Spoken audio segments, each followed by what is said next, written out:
Billiken fans, fellow message board morons, welcome back in. It's Zach Miller and Peter Hale. It's the Midtown Madness Podcast. Before we get going, thank you so much for listening. And if you're watching on YouTube, don't forget to hit that like and subscribe button, as well as the bell icon down below to get notified whenever a new episode drops. Pete, it's season 4. And once again, the Midtown Madness Podcast is brought to you by Two Men and a Garden. Peter, I tell you all the time, I consume a lot of content. A lot of that content is sponsored by some weird products, some bad products, not here. Here we're sponsored by Two Men in a Garden. They're local. They taste great. The salsa, I can vouch for. Pete can vouch for the salsa and the pickles. But, you know, they've got all the flavors to suit your individual salsa preferences. You can pick up their many products at any local grocery store or online at Two Men in a Garden, which if you have discerning salsa taste, twomeninthegarden.com is the place to go. They have all the flavors there instead of taking your chance at the store that maybe they don't have your favorite. They're on social media at Two Men Salsa on Instagram and Twitter. Pete, it's good to have Billiken Athletics back. Like I tweeted out, I've never been so happy to hear that god-awful bumper track that they play in between games while you're waiting. Never been so happy to. I'm already sick of it, but like on ESPN Plus. Yeah, I'm already sick of it now, but like 2 or 3 days ago, super stoked to hear it. Yeah, for sure. And like today, getting the yesterday, as you guys listen, getting the sound issues at the beginning of the women's soccer game, like turning it on and being like checking if my TV was on mute. And I'm like, well, I know it's not on mute because I was just clicking around and I could hear the sound as I'm going between apps on Roku. So there's always those things, but at the same time, I'm always just like, it's so exciting to just sit down and watch SLU athletics from the comfort of my living room. I think we are. It's like we lived through, like we lived through some of the worst times because it was like teasing you, right? Mm-hmm. Like the technology was teasing you with you get like one live stream for the A10 championship and that's it. And then like now we can watch anything we want. And it goes for like all sports now. Like I can literally go watch literally anything. I'm saying this, we're in a golden age of niche interests, especially sports. For sure. And we've made this point a lot before too, but I think it's so cool for like out of town parents who can't make every game as well, because volleyball, field hockey, soccer, a lot of these sports, it's not going to be huge numbers that they're doing, right? Like they're not competing with like mainstream sports on ESPN or Fox Sports or whatever live or Bally. So this is like, it's such a useful tool for like friends and family and other people, like you say, with like the niche interests to be able to access these. And it's so great to like get on ESPN Plus, and there are like hundreds of games at any given time. For an ADHD freak like me, it's amazing. I can have multi-screen. Like sometimes there will be nothing on like over-the-air TV. I still love over-the-air TV. By the way, I think we are past the golden age of entertainment streaming, and we are heading for the dystopian sector. But I've been on that kick for like 5 years. But no, I think sometimes like even over the air won't have sports on. So I'll flip on ESPN Plus, and I mean, you could turn on like an indoor lacrosse game or replay and just have it on. You don't know what's going to happen because who's following indoor lacrosse you're not following it, but or you could watch highlight for Christ's sake. That is a wild sport to watch at like 7 a.m. out of like Miami. Well, only Miami. I mean, where else is there highlight? I mean, if you play that, the good news is you don't have to travel much, right? No. One day I'll actually figure out what the hell is going on in those games. But anyway, we're going to continue our Coaches Month, Pete, with another interview. And this time it's men's soccer head coach Kevin Kalish. And that interview is coming up right now. Billiken fans, now we bring on the head coach of your St. Louis men's soccer team, Kevin Kalish. Kevin, welcome back. How you doing, guys? Thanks for having me. Doing all right. How are you feel? Well, first of all, how glad are you to be out of this this heat wave that we've had here in St. Louis? Did it affect practices at all or training or? A little bit, yeah. We had to move some trainings around 8 a.m. But outside of that, we're down to one training session a day, so not too much. Which player was most upset about the morning training? Ooh, that's a good question. Our guys are early risers. We normally train at 9 o'clock, so we're all good. So how are you feeling after that come from behind win against Butler the other night? Yeah, look, Butler's a very good team, and I thought I was really happy with our response in the second half. I thought, we showed some character and some fighting spirit, which is great. But yeah, obviously it's first game. A long way to go, but I'm really happy with the character of the group and just the overall mentality of this team. It's a good group of guys. So Butler, like you said, they're a good team. They're one of the better teams in the Big East, which they've got at least two ranked teams right now. But one of the things I noticed was like they've got a player, Palmer Alt, who's clearly head and shoulders above everybody else in terms of like how dangerous he is. Yeah. I'm wondering how much time you devote to shutting down a guy like that versus your overall strategy against them. Yeah, he's a special player. I think he scored again tonight, actually. But just very, very dynamic, quick, good instincts around the box. So yeah, we spend a lot of time just kind of looking at his tendencies and, obviously this time of the year is more about us and trying to really improve our identity but obviously each game has its own kind of, issues you got to deal with. It like this weekend, we're going to play Lipscomb. They have some very special attackers as well. So yeah, you got to give it. It's a little bit of both. It's a balance, I guess. The best way to say it. Right. Coming into the season, I think the biggest headline regarding your team was the recruiting class. It's the top ranked in the nation. Could be again next year too. What do you attribute the success on the recruiting trail most? Our staff. Yeah, I think we got a great staff. Kevin and Jack do an unbelievable job. Chris did a great job when he was with us before he went to Lindenwood. Carlos, Constantine. So we're very blessed to be around great guys, great people, great coaches. And look, we have a lot of momentum right now. I think our culture is great to be a part of. And I think, soccer is important at St. Louis University and SLU. So I think players want to be a part of something bigger than themselves. They want to go to a place where they can grow and develop as people and as players. And I think you get that at SLU. SLU has always been good about having the local area kind of locked down, but it's clear that you've cast a much wider net. We're looking at transfers from all over the country, high school prep players from all over the country as well. You say your staff is the key to that, but I'm wondering, like, how does it start? Are they just working their sort of local connections at various places, the connections they have to different programs, different schools? Because you're getting guys from all over the place, and soccer staffs are not huge. It's not like you've got a right group of football assistants or anything.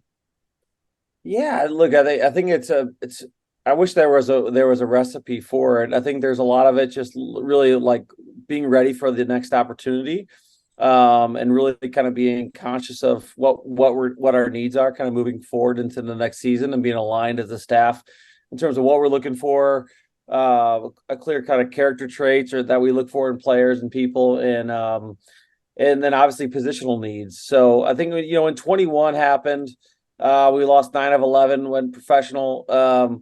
It wiped out like 3 recruiting classes for us. So, all of the planning that went prior to that is kind of like, okay, reset. We have some more immediate needs we got to take care of, and so we had to go a little bit more transfer route than I would think we really probably would philosophically want to go, but we wanted to do that in order to remain competitive, remain in a position to reach our goals, which is get winning conference and national championships. So for us, it just veered a bit, and ever since then we've been playing a little bit of just not catch up, but kind of taking each year in of itself and trying to figure out what does the next year's team need with obviously the long term in mind, right? And so I think this year's group is a little bit on the we're a little bit younger than normal, I think, than our previous teams, but it's got a good core group of younger players with some senior experience that I think hopefully we can come together and peak at the right time. You had the unenviable task of replacing your starting keeper for the second straight season. And from what I understand, you guys think you got a really good replacement in Jeremy Abenel from an NIA school. What can you tell us about your first choice keeper this year? Yeah, look, I think Mason and Jeremy both are I think very, very high quality, and Greg Lamadou as well. I think we're very fortunate. We got a really deep goalkeeping corps right now, and I think at this stage we're kind of in a little bit of the evaluation stage, and we know we got two really high level goalies. 2.5 in some ways. I think Greg is injured at the moment, but and now it's about just kind of letting them perform and seeing which guy really kind of grabs hold of it. But we feel really confident with both. Two different profiles a little bit, but I think both can be extremely successful college goalkeepers. So another big note on this class is the addition of 2 A10 transfers, which, it really has to be kind of a big time, like, hey, we're doing something right here. When 2 players you've competed against want to transfer into your program, what can you tell us about their role and how you think that's probably been received around the conference? Yeah, it's so we were when we saw Matt Roble on the transfer portal, we remembered him just from watching A10 games, right? And I think we didn't play St. Bonaventure in the last 2 years, but we've obviously watched a ton of video on teams that have played him, and he kind of stuck out from just our notes from watching games and guys that we felt that maybe could fit well into what we're doing. Obviously, we didn't have the initial assessment wasn't a deep dive in terms of his character traits or more about his how he is as a competitor or person, but more just his ability. He's got a great frame, he's got soft feet, he's got ability to finish. So and the more digging we did, we just felt like he could be a really good fit for us in order to build some depth in the attacking core front three. So I think Galen was a player that we recruited a bit out of high school.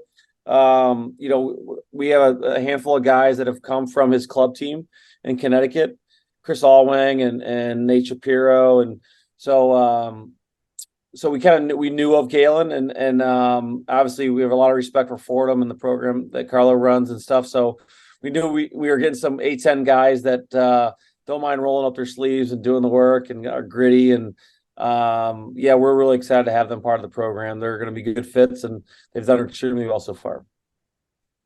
Looking more specifically at this year's squad, who is someone new or, maybe a freshman, maybe a player that didn't get much run last season that you're looking to see a major impact, more of an impact this year? Look, I think Seth and CJ are obviously guys that I think have the ability to kind of change games. I think Christian Buendia, Brogan Townsend, Brian Johnson, guys that can really kind of sustain the middle of the midfield and kind of win the battles in the midfield. And I mean, Diego Connex and Grady Reese have really kind of formed a really good partnership, similar to what Alberto and Grady did last year. So I feel like overall, them and Max Florida, we have a good core group of guys that I think are back from last year that can kind of build that stability. And I think we found some depth and some replacements that I think that can fill in. And we just gotta kind of gel and get some role clarity and kind of get peaking at the right time. So after kind of being scheduled and moved last season, the Bronze Boot game is finally going to be played at City Park. We asked Coach Shields the same question, but what does it do for a program to get to play a match in a brand new state-of-the-art MLS stadium? And is this something you see continuing, or do you think SIUE is going to want it to go back to like a home and home format? Yeah, I'm not sure exactly on how the contracts, is stipulated, but yeah, I mean, obviously we love the opportunity to play at City Park. I mean, it's an unbelievable experience for our players and our staff just to be able to play at that venue, right? I mean, I think obviously being a season ticket holder, every time we get to a home game, it's an unbelievable experience. So for our guys to be able to walk on the field and play and in that stadium is going to be an unbelievable experience for our guys, and I think that's kind of what you're looking for when you have a program and you want to build those value added experiences that players can grab hold of and make memories. And I think playing a historic game like the Bronze Boot at City Park is going to be definitely going to be a special night. You mentioned being a season ticket holder, and I'm sure you were at the home opener. I believe it was home opener against Austin FC. And one of your players, Kip Keller, didn't have the best performance. What was there? Did you reach out, or was there anything you would say to him just to be like, look, man, it is what it is? Yeah. Well, yeah, it was at Austin, so he wasn't in St. Louis. That's right. But no, it was definitely, yeah, we connected, after the game a little bit, and then obviously the next day we talked. But Gibby's a competitor, right? He's very mentally resilient. If there's one guy that can handle moments like that, it's him. So, as defenders, as I was a defender, that like a lot of times you're gonna make mistakes or make plays that oftentimes are highlighted, but that's part of the position. And Kibby's a warrior, and I know he's had a good run of games lately, so he'll be just fine. I always ask myself why I never was better at sports, and I think that was probably the reason. I am the opposite of I am a mental disaster on the field. Yeah, that's so. So the league this year, I mean, every year it's a big league, right? So it can be a little bit of a mixed bag because you've got 14 teams. Yeah, it's the largest conference in the country. Right, exactly. And I'm just kind of wondering, does that make it hard for you to sort of gauge the relative strength coming in every year, or do you kind of know who everybody is by now? No, it's all over the map, to be honest with you. I think every year it changes, and obviously with the NCAA, with the transfer portal and COVID years and everything else, I think some teams will go extremely old and go grad student route, or some guys are just cycle into being an older team based on years of experience. So every A-10 game is extremely difficult. I like every conference. There's no difference. Every conference is hard, and A-10 is no different. It has its own challenges with the travel and the facilities, and the level of coaching is quite good. So, I wouldn't say that. I would say there's always going to be one, handful of programs that are are always going to be at the top half of the league. But for the most part, every game is going to be a battle for sure. So I got to ask, who was the only school to not pick you to win the A-10? Was it Loyola or just Dayton being Dayton? Yeah, your guess is as good as mine on that one. So looking ahead, if this SLU team is going to make a deep run in the NCAA tournament, what will they have to do? Yeah, look, I think they're just going to have to really, collectively, be connected and really trust each other in a way that great teams do. And I think every great team's got to have a lot of certain ingredients that comes to fruition, whether guys who can make plays in key moments, and obviously you need a goal scorer, you need good goalkeeping, you need a stout defense. So I mean, there's just a lot of little pieces that have to kind of come together for a team to be great and consistent.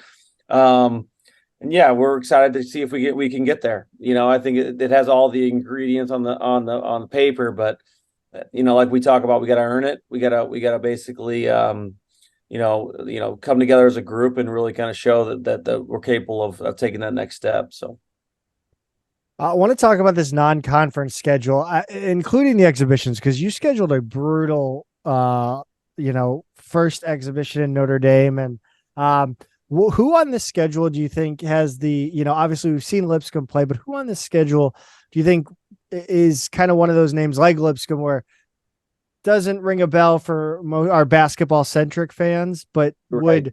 would be like a low key good team on the schedule? Yeah, there's a lot of them, to be honest. Yeah, so obviously we play Lipscomb this weekend. That's obviously the Derby game against SIU.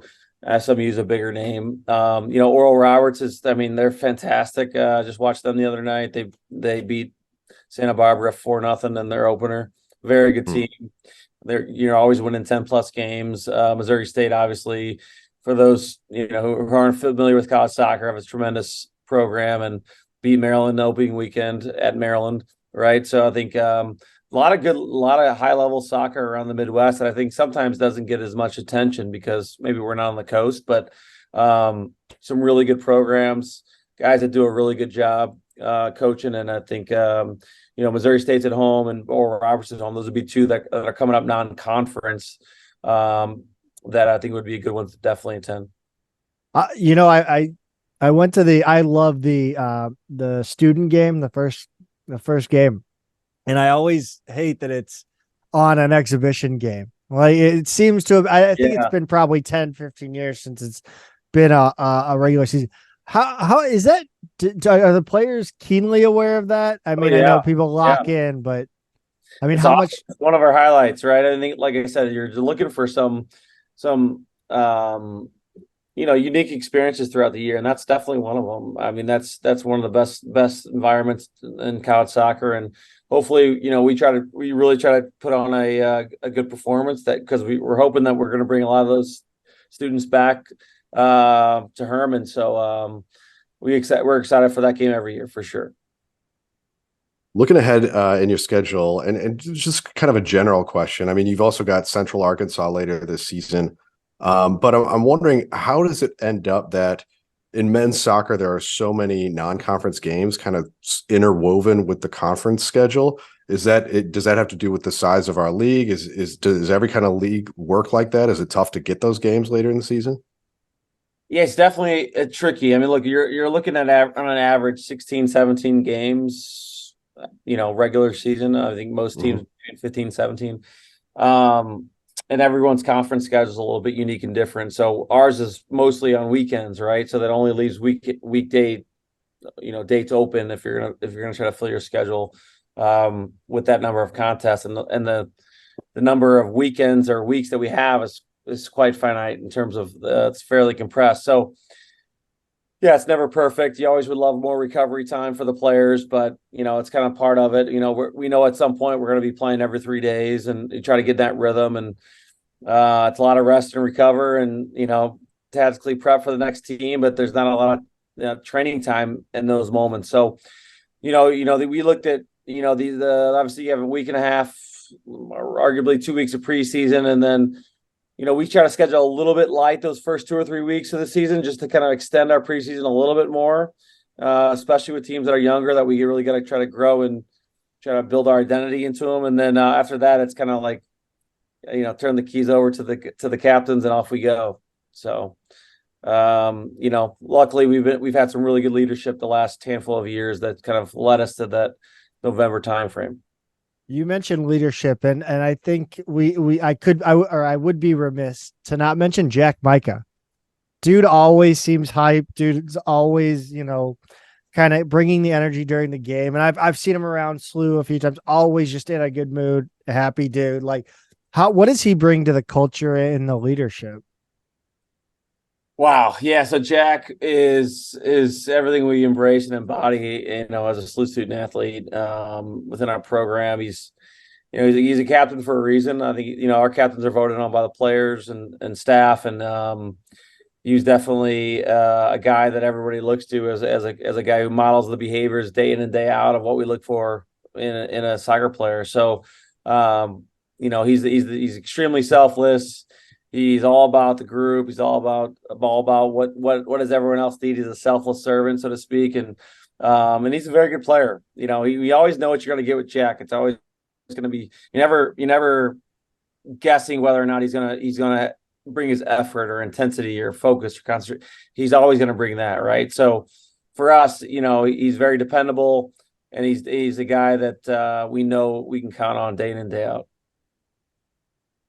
Well, Coach, So Pete, sorry if you got one more thing. Yeah, last question. Just looking at Lipscomb, what does this trip look like for you guys? You heading out in the morning, or we'll train it. Walk us through a road game. Road trip, yeah. So we'll train we usually train at 9:00 in the morning. So we'll train tomorrow morning, shower up, and then have lunch, and then hop on the bus and head to Nashville. We'll probably get in around 5, and grab a bite to eat around 6:30 or so, and head out the Scout around 7 or 8.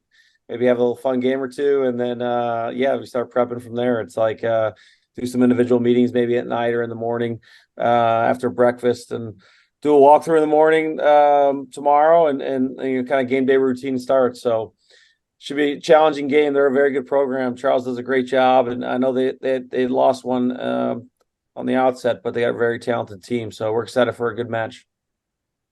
Coach, again, thank you so much for joining. Always great to chat with you and catch up, and best of luck against Lipscomb, and going forward, we'll be watching.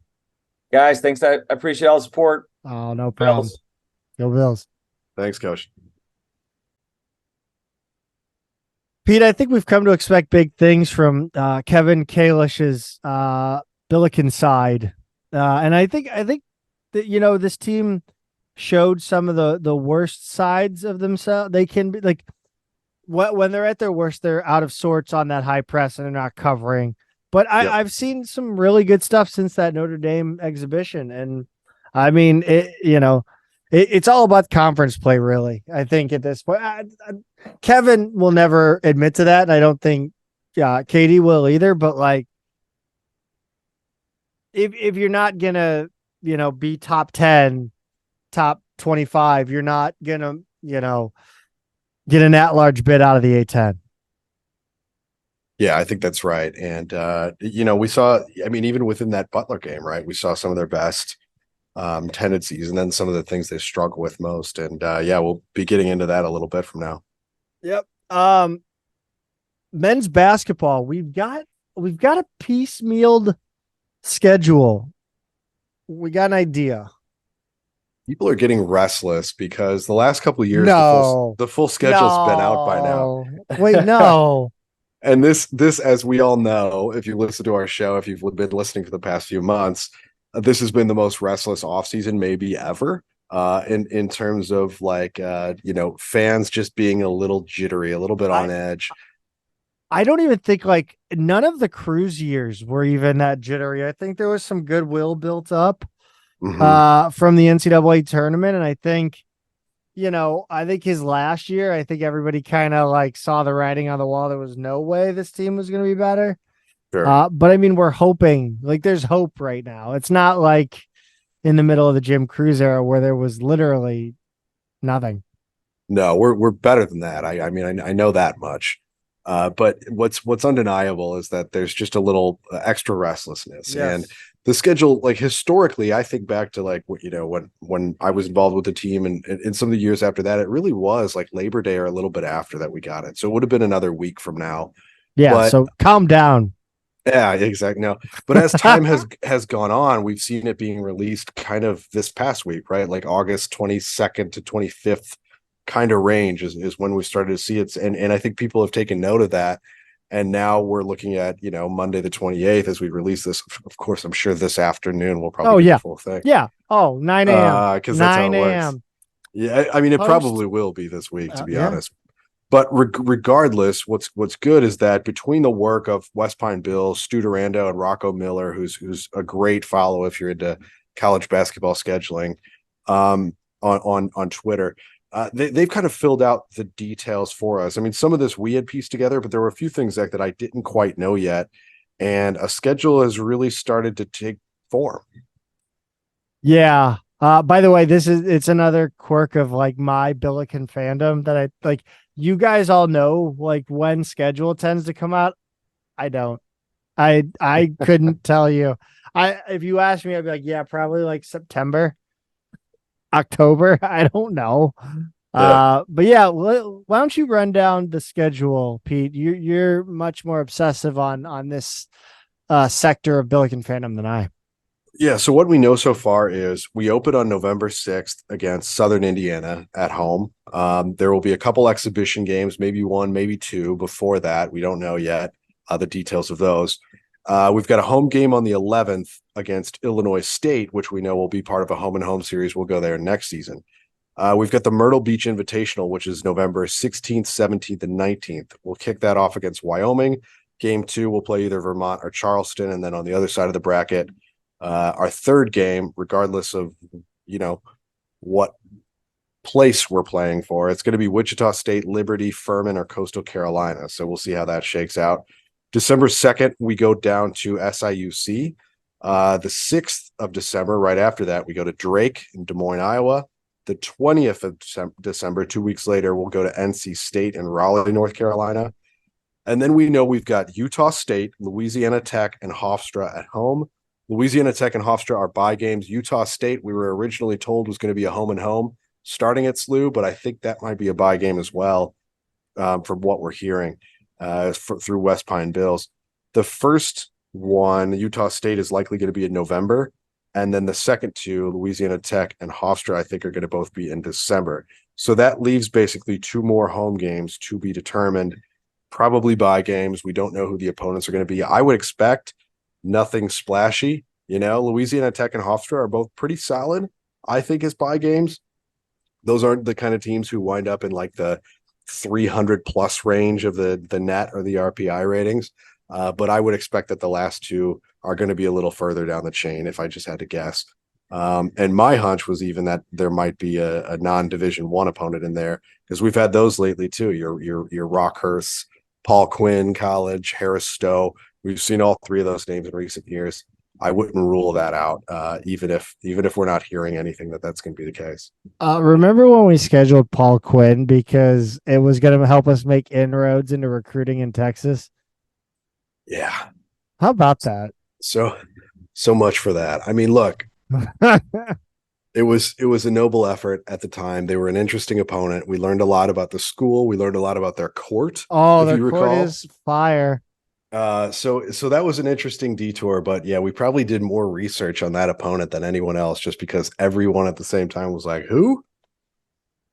Oh, PQC. Yeah.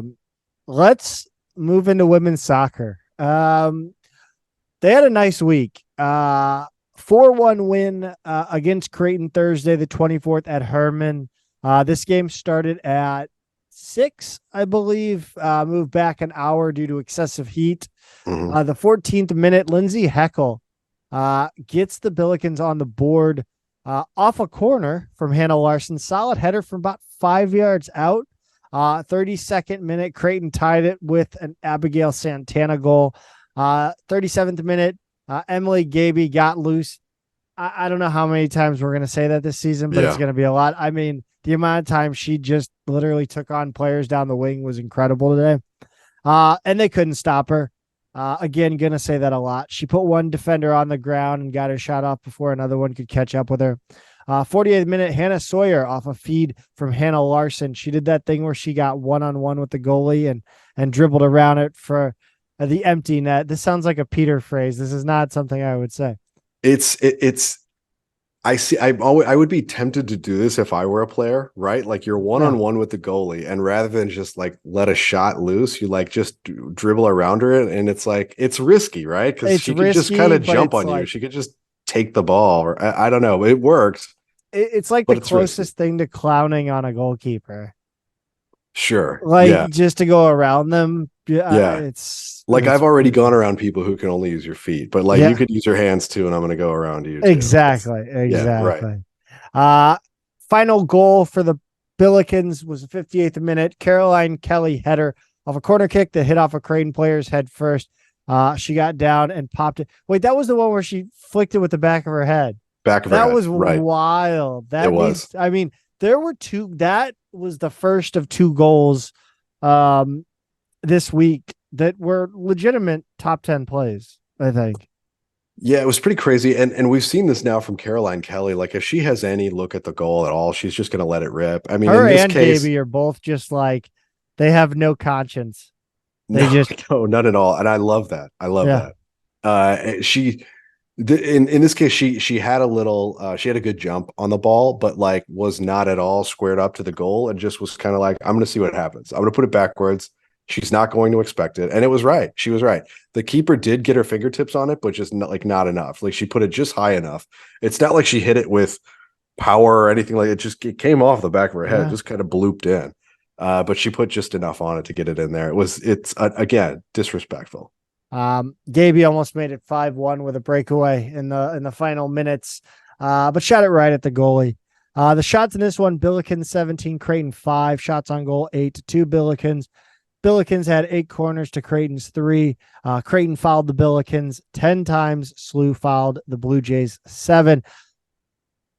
Pete, this was nice. It's always fun when your favorite team gets a decisive win, and it's kind of a laugher.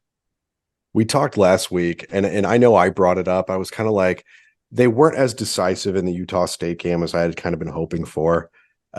Scoring off 2 set pieces, kind of an evenly matched game. I kind of wanted to put a little bit more of a statement into that game, right? After coming off of that BYU loss, where they looked a bit overmatched. So coming out of that first week, you were kind of like, I guess I wasn't as confident as I normally have been with this team, their first couple performances, in the season lately.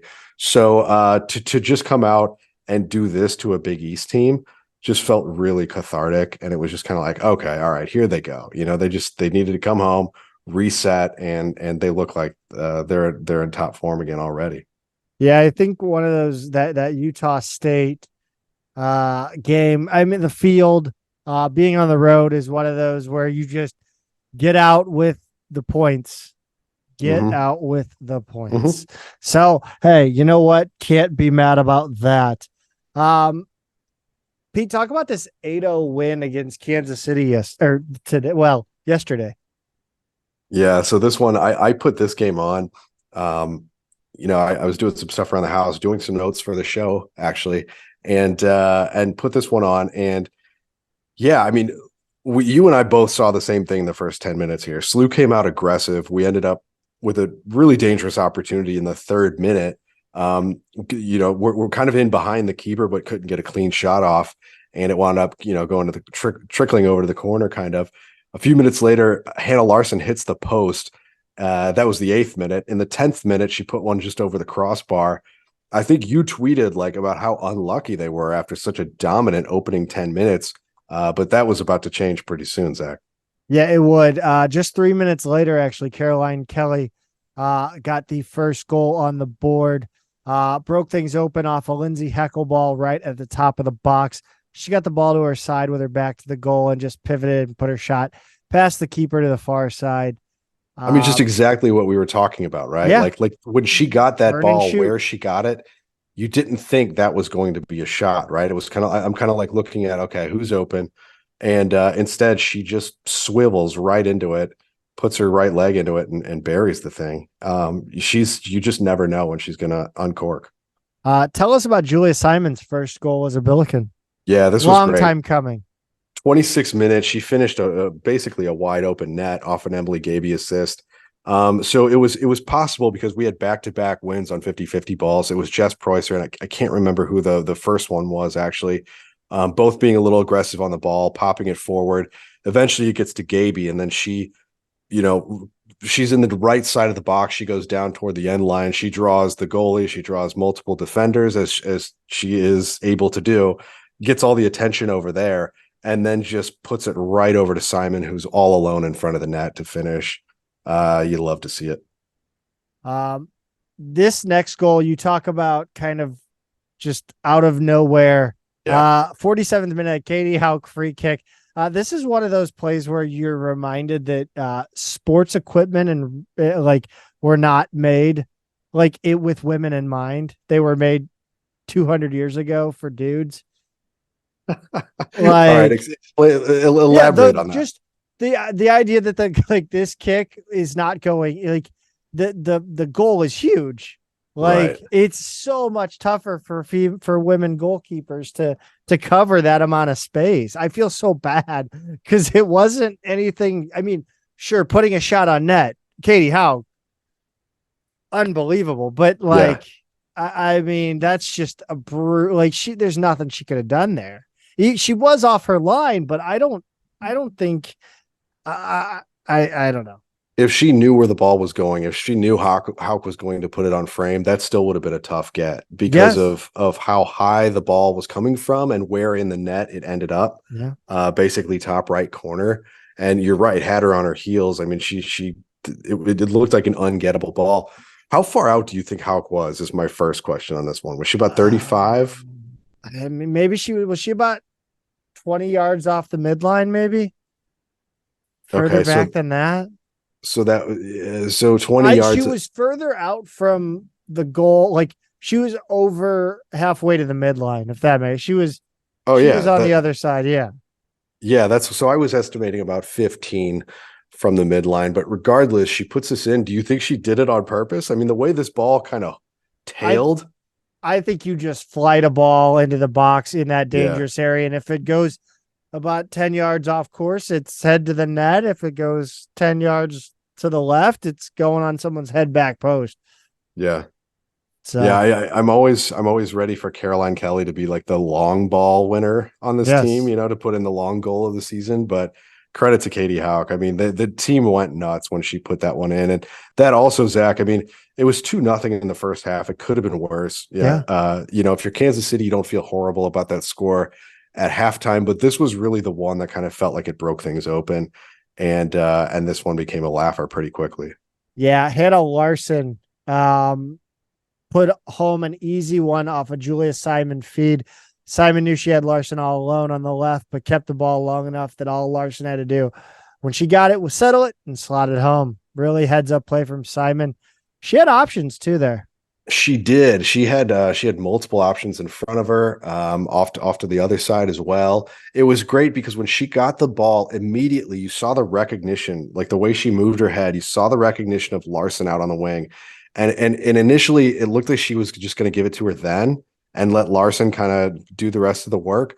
But I give her a lot of credit for coming back like going straight, right, and like throwing off the defenders, who probably were not prepared for her to then go back out to Larson again. I mean, they were a little outnumbered at that point. Who knows what the defense is even thinking, but it was cool to kind of see that in the replay. And I think Betlak even noticed it as well. Like he even kind of said, like, look at her head here. It was really cool to kind of see that, especially in the replay. Like she really could have done a lot of different things with that, but what she did wound up being the by far the easiest play for Larson to just put right home. Talk about Caroline Kelly's goal in the 56th minute. Yeah, less than 2 minutes later. This one comes from Emily Gaby, who made a nice play to keep it alive on the sideline, and what could have been out of bounds. She puts it up to Kelly. Kelly has a defender with her. She stops because it started to look like the ball was going to get away from her. She stops, settles it, and then just buried it confidently with her right foot. When she scores, a lot of times it kind of looks like she's toying with people, and this was no exception. I mean, she's got to be a really frustrating player to play against. She's a little unpredictable and also really confident. All this, just reading off how they scored and how many times is making me tired.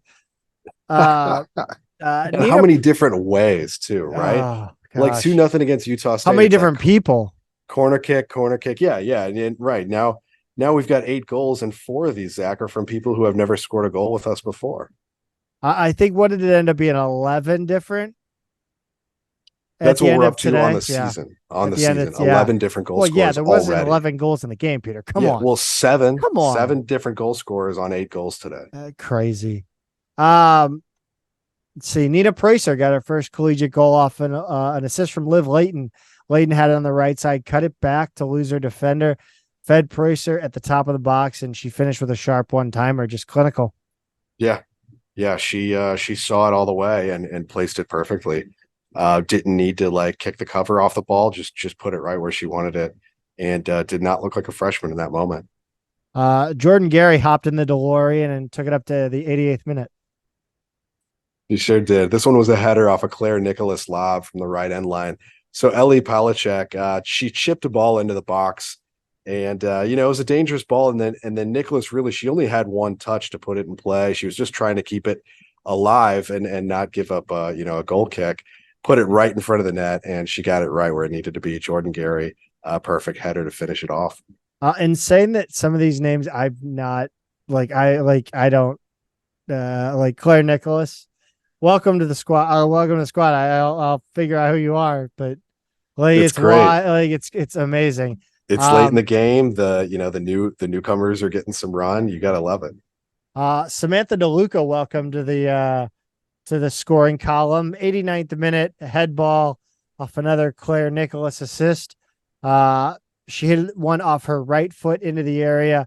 The ball came off a KC defender right back to her, so she put in another ball from her left foot, and this one found DeLuca's head and then found the back of the net. Yeah, she was probably a yard or two further out than Gary was, but kind of the same idea here, except this time Nicholas had some space. She had a little more time. She wasn't trying to just keep the ball in, but the first one ricocheted off the defender. She settled it high and just, she put it right back in play. So really savvy play. To kind of give people a little reset here, Claire Nicholas is a sophomore. She's out of Akron, Ohio. And then who else did we just mention here? Samantha DeLuca is a freshman out of Little Rock, Arkansas. Ellie Palachek is a sophomore out of Webster Groves High School in St. Louis. Jordan Gary is a freshman from Collinsville High School. So it's Nina Preußer, a freshman from Narings Hall, playing with her sister for a season. Julia Simons, the transfer from Louisville. We're learning on the fly. It's just so many new names. Liv Layton is the transfer who's local, went to Incarnate Word, but she's from Colorado State. We talked about her a few weeks ago when she committed. It's really fun, Zach, to see all of these people getting involved. And it's one thing to be scoring goals, and it's like your usual suspects, and we love that because how much do we love Gaby and Kelly and all of these players, but to see this many people getting involved was exciting, and they looked great. By the way, they're fast. They look like they play well together already, so it's exciting. Run us down the stats in this one. Pretty evenly matched game here, Zach. Shots were 22-1. SLU and obviously in the lead there. Kansas City's actually came pretty early in the game, as I recall as well. Shots on goal 15-1. Corners, SLU had all 5 of them, and then the fouls were pretty even. Kansas City had 9, SLU had 8. I thought it was kind of unusual that in both of these games this week, as aggressive as SLU played, somehow had fewer fouls than both Creighton and Kansas City. This is a team that, I was reminded in our first 2 games out in Utah, generally is the team leading the game in fouls. They really tackle aggressively. I don't necessarily mean physically. They're just always trying to get in and get balls more aggressively than a lot of other teams. We talked about that in BYU and how they paid for being a little aggressive with 2 early goals. But when they do it against an inferior opponent like this, it's reward after reward. But in this case, they didn't wind up with a lot of fouls, so they're playing smart in addition to being aggressive. Next up, Thursday, August 31st versus Xavier. Saturday, September 2nd. That's the SIUE game at City Park. The women got a new commitment from Avery Fitzgerald from Heartland, Wisconsin, and FC Wisconsin. That's their ECNL team. Just a few weeks ago, SLU had no commitments from this class. Now it's just blown wide open. This is the 5th after Addison Stanziak, Ava Scorfina, Ava Radmeyer, and Summer Fischel. So they're filling that class very quickly. Sure are. And 2024 already is pretty close to full as far as I can tell too. Pete, talk about this men's soccer game against Butler. Yeah, so this was a tough one, Zach. I'd like to say it was as fun and easy as these women's games this week, but it really wasn't. It was Thursday the 24th, and like the women's game, it got pushed back an hour because it was so hot, to accommodate the heat. And luckily it did not go into extra time, because when this one was done, it was almost midnight Eastern time, as I was watching it. And it was a nervy affair too, because in the 14th minute, Palmer Alt, who we talked to Coach Kalish about, Butler put in a perfect header off a long cross to the far side. Last year, he was the Big East Freshman of the Year. This year, he's the preseason Offensive Player of the Year as a sophomore. So the guy's no joke. I mean, he's everywhere. He looked really good in the first half. I thought SLU did a better job on him in the second half, but did not feel great after going down 1-0 in the 14th. No, but that was just beautiful off-ball movement. Yeah. In the box. Nice little interchange there with Palmer and his teammate.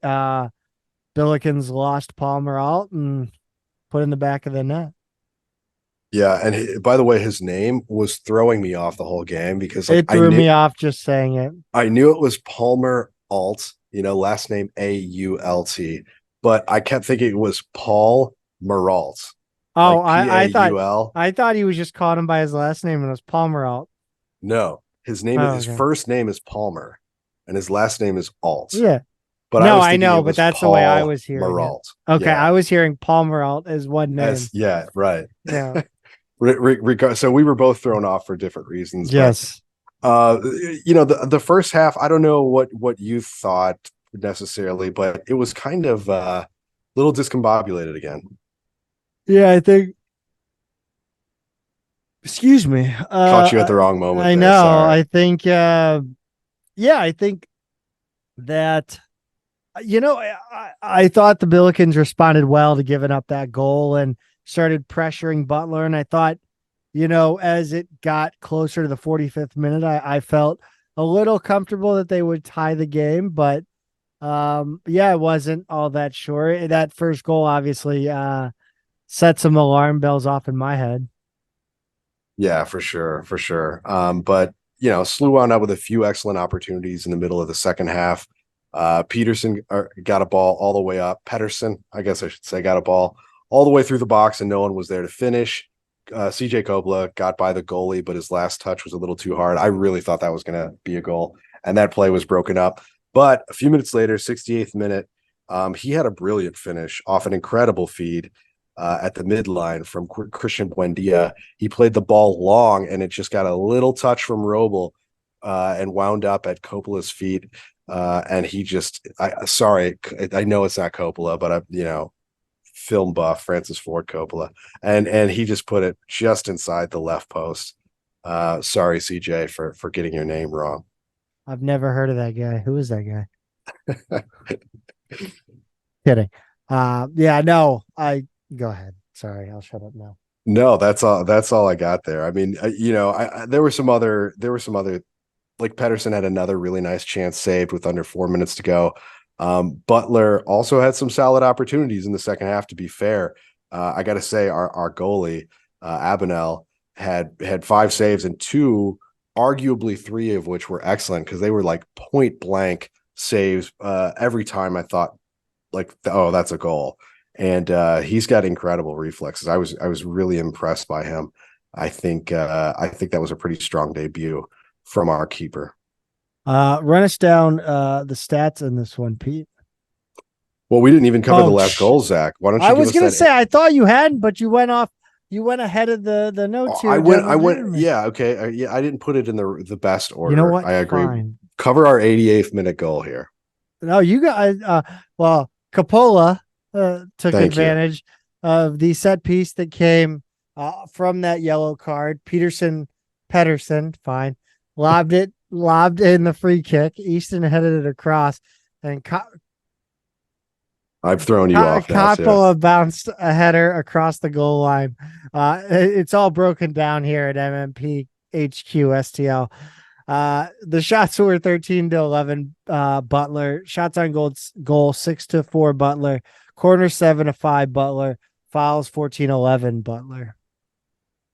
Yeah, I thought SLU's possession was much stronger in the second half. They were a little sloppy with it in the first half.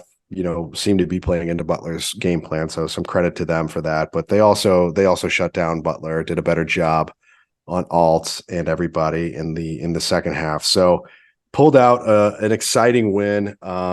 Really, really nice team, Butler. They're probably 3rd, 4th in the Big East. Top 2 Big East teams, I think, are number 8 and number 17 right now. So that's a good conference, and that's a great win. And it helps SLU go 2-0 against the Big East that night, back to back. Creighton on the women's side, Butler on the men's side. So even if basketball is not there yet, Zach, at least we know soccer is making the statements that they need to make. And this game was the result you want to see. Next up is a tough match, Zach, on the 29th at Lipscomb. Yep, Lipscomb on the 29th in Nashville. We talked with Kalish. They'll be heading out tomorrow. And then Saturday, September 2nd, against SIUE, and that's the Bronze Boot at City Park, as we mentioned, on the women's side as well. I believe that game will be 7:30. Yeah, and I think the women start at 5:30. Is it 5 or 5:30? Oh, that's a good question. I think it's 5. All right, I'm checking right now.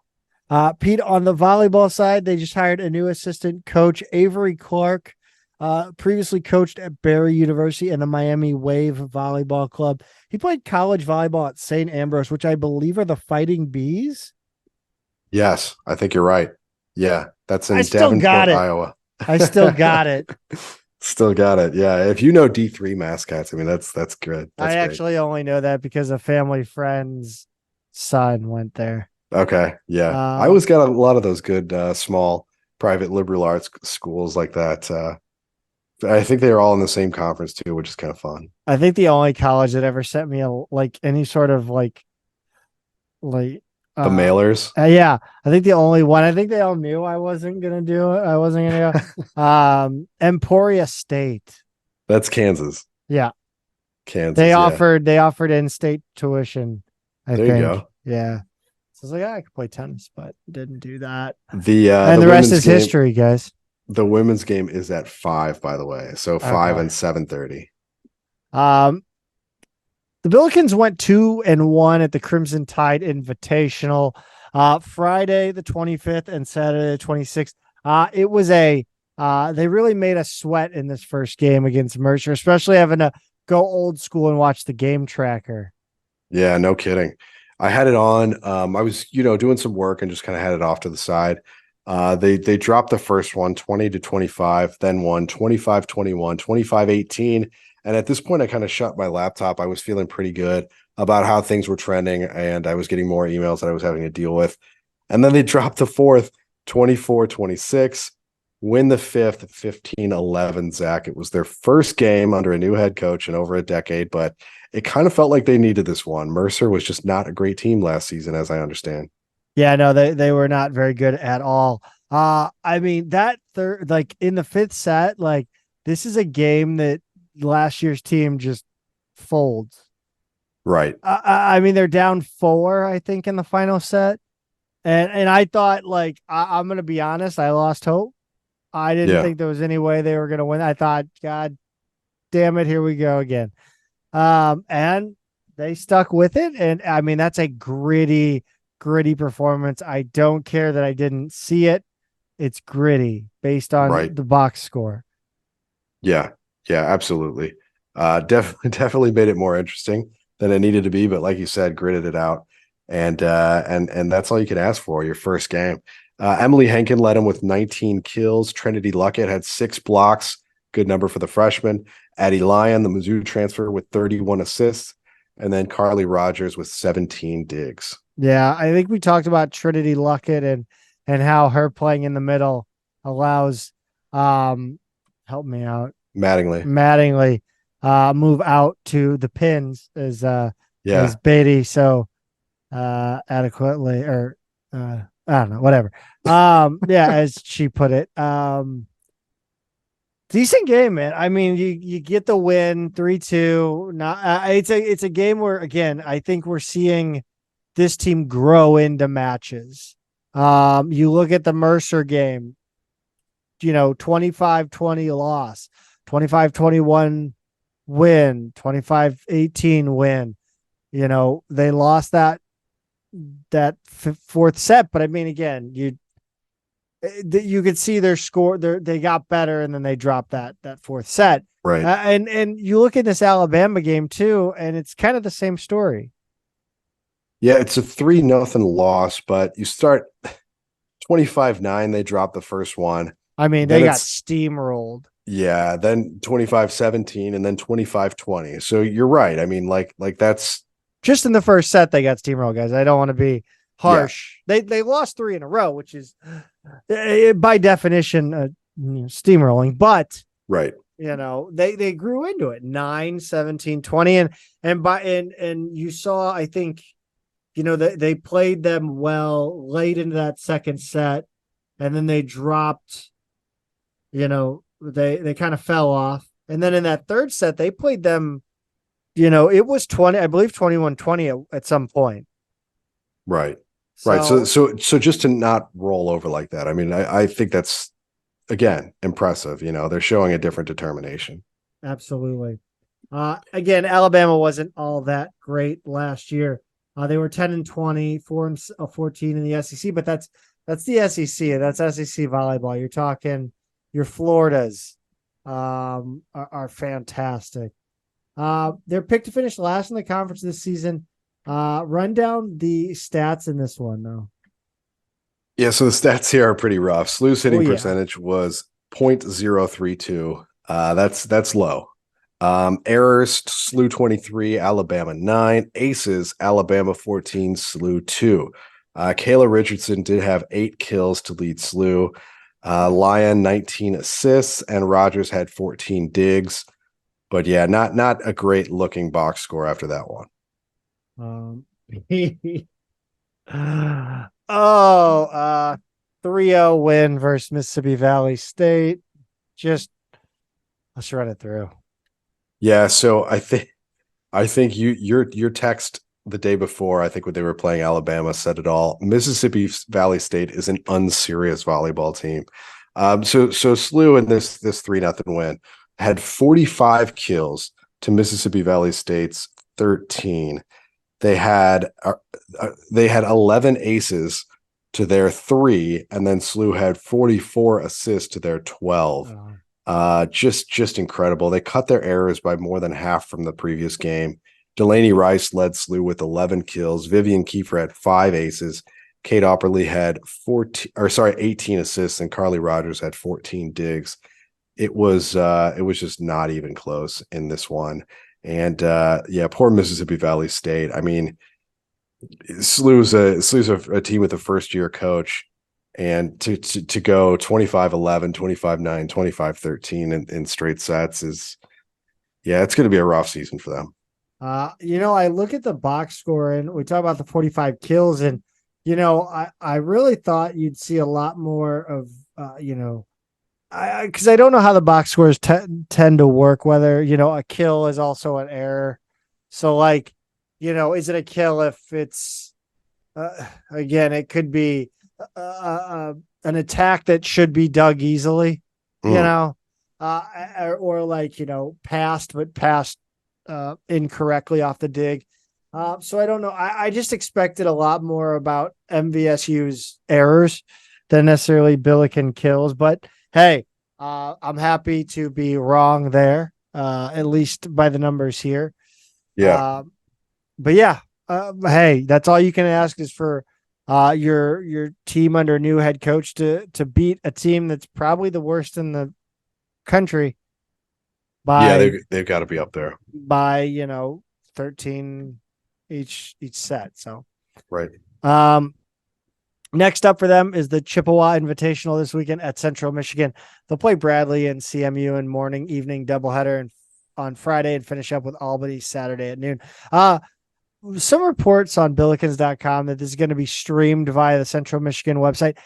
And it seemed like it was a subscribe at your own risk situation, a Flow Sports-ish situation, if you will.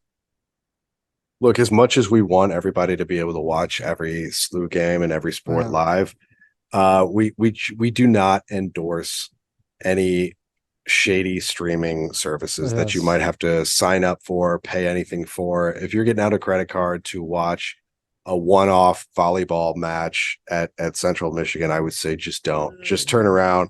I think all games are supposed to be streamed, which does honestly make it tempting. But pay attention to that fine print. Yeah. Because if they will continue charging your card. Yeah. Be careful. Yeah. I may or may not have had an issue recently. with that. Not a streaming service, but a whole other thing. And it's a nightmare. So be careful out there. Check your credit card statements every month for recurring charges. I'm looking at it. It looks like Chippewa's All Access. Log in, sign up. It looks like their own system. I don't know. Like, I'm sure some third party so yeah, you've got for them, but yeah, it's I don't know. 24-hour pass, monthly recur. Oh, this ain't too bad. I don't know. Maybe I was missing some, but it is recurring. They do have recurring. But again, you're like maybe you watch you do the 24-hour pass like right on the time frame, so you can just barely get it over, because they're probably playing 3 games in 24 hours. Honestly. Yeah, it looks like you would need about 28 hours to be safe. Son of a, because they start at 10 a.m. on Friday and the last game's at noon on Saturday, right? So you want to get to about 2 p.m. or so just to be safe on Saturday. So you need a little over 24 hours, but it would guarantee you 2 games no matter where you put it. Pete, why don't you run us down field hockey real quick? I think we were both kind of disappointed in seeing the box scores on these. Yeah, I was hoping to get one of these, Zach, because we talked about their first 4 games and how they were going to be good litmus tests to kind of see where this team was relative to other teams that have kind of struggled recently. D1 teams getting 4 or 5 games wins a season. First game was at Bellarmine on Friday the 25th, and the Billikens dropped it 3-1. Olivia Smith had SLU's only goal in the fourth quarter off a penalty corner, with Josefina Perez getting the assist. The game was scoreless in the first half. Bellarmine got out to a 2-0 lead in the third before SLU got one back, and then Bellarmine got one more after that. Statistically, it was a pretty close game. Bellarmine only outshot SLU 11-10. Shots on goal were 6-5 in Bellarmine's favor, and then SLU had 8 corners to their 5. So on paper, it seems like a close game. Weren't able to stream it, watch it live, anything like that, but it definitely seemed like this is a peer, right? Like, it wasn't a blowout. It was a 2-goal loss, but maybe something that could have shaken out a different way on a different day. I don't know. Disappointing nonetheless. 2 days later, Sunday the 27th at Sportport, they come home to host Bryant, which is a small school D1 out of Rhode Island. If you recognize their name at all from basketball, it's probably because they are the most prolific offering team on the men's basketball side. They offer over 100 kids in every class every year. If you don't have an offer from Bryant, I think I had an offer from Bryant last year. I think everybody gets an offer. If you don't have an offer from Bryant, you're probably going to be playing lower division basketball is kind of how it goes. But regardless, on the field hockey side, they're not great. But they did pull out a 3-2 shootout win over SLU today. The first 2 goals were scored within 2 minutes of each other in the second quarter, and it was 1-1 at halftime. Josefina Perez got the first one for SLU off a Shia Dry penalty corner. The next pair of goals came in the fourth quarter, with SLU equalizing at 2-2 off a Demi Samaleka goal, which was also off a penalty. But this one would go to extra time, which was scoreless and had to be settled with a shootout. Both teams missed their first and made the second. SLU missed their third and Bryant converted, so they had the 2-1 lead. Then SLU made the fourth and Bryant missed. On the fifth attempt, SLU missed, Bryant made it, game over. Bryant did outshoot SLU 17-10. Shots on goal were 11-8 in Bryant's favor, and corners were 5-5. So, like we said, Zach, the first few games are going to kind of be this litmus test. Maybe they can win the next couple, but unfortunately, these first 2 did not go their way, and they both were, to be fair, very close matches. But what we're hoping for in this program this season is to be in a place where these are the kind of games that start going your way. And last year, and we talked about this on our last show, last year they had a lot of these that just kind of bounced the wrong way, and they're still just on the wrong side of the coin on these, and they feel close, but just not quite there. Yeah. Next Friday, September 1st versus Towson. The Billikens will play 3 more in a row after that at Sportport before finally playing another road game on the 17th at Ball State. Pete, that wraps it up, I think. I think we did it, Zach. That's we're back in the thick of fall sports, and I forgot it feels how good. wow. I forgot how it is kind of a grind to like, no disrespect, like, but like just running down box scores is kind of like it's kind of an endurance test of like your voice. We want to make sure we cover everybody, Absolutely. and you never know what's going to happen in any one of these games. But you're right. It is, you get a little when we could go a little more free form in the off season. Yeah. You kind of just roll with whatever topic you're on, and now it's like, well, we actually have news to cover. They're playing again, so the welcome back fall sports. That's all I gotta say. Yeah, I still, I'm excited to have the women's and men's soccer teams back in action and trying to figure out how I can get up to Normal, Illinois for that volleyball match, because that would be probably the best opportunity to see them before they return home for conference play. But that's going to do it for us. That's the week in Billiken sports. If you haven't, follow us on Twitter, like and subscribe everywhere. We're on Instagram. Go check us out there. Midtown Mad Pod. I think it's on all platforms. Midtown Mad Pod. Pete, go Bills. Go Bills.